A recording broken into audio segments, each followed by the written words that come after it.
বিশ্বনবী পাগলের মতো একবার হাউজে কাসারে যাবেন, একবার সিরাতে যাবেন, একবার পুলসিরাতের দিকে, একবার হাউজে কাউসারের দিকে পাগলের মতো দৌড়াতে থাকবেন। তার কোনো গুনাহগার উম্মত যাতে জাহান্নামে ঢুকে না যায়, সেদিন কেউ সুপারিশ করতে পারবে না বিশ্বনবী ছাড়া।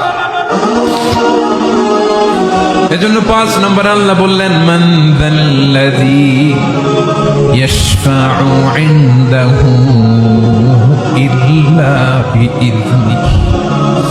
কার সাহস আছে, কার এত বড় বুকের পাটা কিয়ামতের কঠিন দিন আল্লাহর সামনে দাঁড়িয়ে সুপারিশ করবে?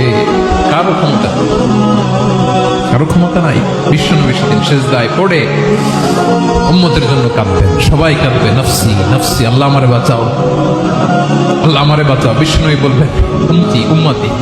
বিশ্বনবী আমার জন্য কাঁদবেন, আপনার জন্য কাঁদবেন, আমাদের জন্য সেদিন কেঁদে কেঁদে জাহান্নামের দরজায় দাঁড়িয়ে আমাদেরকে টেনে টেনে জান্নাতে ঢুকাবেন। এজন্যই বিশ্বনবীর ভালোবাসা যেন আমাদের হৃদয়ে ভরপুর থাকে। আমার ভাইয়েরা, প্রতি শুক্রবার বিশ্বনবীর উপরে বেশি বেশি যেন আমরা দুরূদ পড়ি। আমরা যখন বিশ্বনবীর সালাম দেই, দুরূদ পড়ি,